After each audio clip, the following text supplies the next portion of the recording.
is. So I want to kind of just get straight into talking about what you've currently got out at the moment as a nasheed artist. Then I want to ask you as well, what made you decide to go into nasheeds? Now I know you've got a musical background.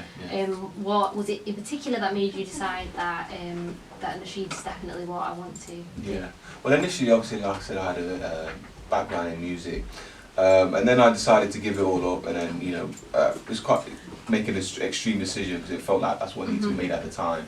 But then after reflecting, I was like, here's a gift that I've been given by God, and to not use that in a positive way, to help people, it felt a bit selfish. So after a while, I thought, let me use this in a way which can help people, kind of inspire people, somewhat guide people, through me, obviously God using me as an instrument to guide people, or help them or whatever. So I thought, let's get into nasheeds, and obviously let's take it somewhere where it hasn't really been taken before, because the nasheed kind of industry was kind of, not to say that it was all kind of the same genre. I thought, so where can I take creative in that way? So we kind of think of an idea, then we kind of try and find it, what's the word, videographer, to do it, and then release it. Actually, I guess it's the whole kind of creative process, isn't it? That's enjoyable. Now, would you say, is it okay with me saying that you're quite fairly new to the whole kind of vlogging and the YouTube? Oh yeah. It's only been a few years. What have you, well, both of you guys, what has been the most thing that you've learned from this whole experience? What have you taken away the most from it? What do you Positive or negative? It's the positive or negative? Yeah.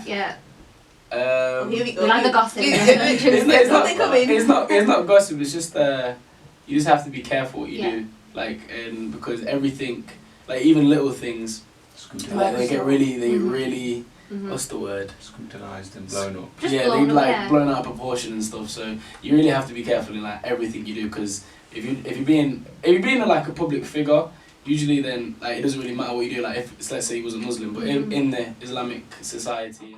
Well, anyway, moving on with your new release that you got out right now that you're working on, that you've released. How has that been? How was the process for that?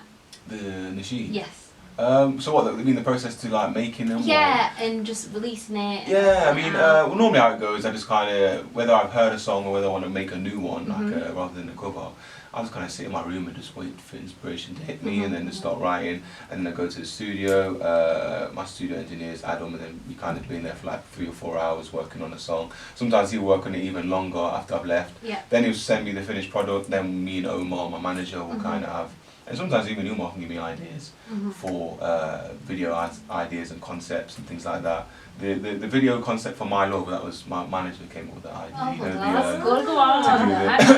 To do the cooking and everything. So alhamdulillah.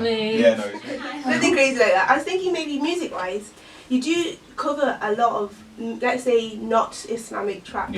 Which I'm not gonna lie, being in charge of music here at the Heritage radio station.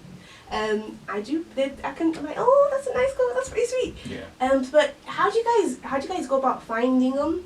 Do you literally just have it on? Sometimes, I mean, because music's everywhere, whether you're going through shopping, you're in the car, on the radio, you cannot escape music. That's one thing that, the most strictest Muslim in the world would say, or not in the world, because obviously some parts of the world there's no music, but in the Western world we live in, you cannot escape it. So sometimes I'll hear a song, I don't even go to listen to it, and I'll be like, and it would just kind of come as an inspiration. Oh, that'd sound good if that was in that way. The beds, the background music kind of thing. I like even if I may not be zoomed focusing on the words, but then just the vibe of the song. For example, My Love. And when that first came on the radio, I was at work and I was doing whatever I was doing, heard it, and I was like, hey, that'd be pretty good if that could be, because obviously the song's a negative song about a breakup, isn't it? I was like, what would we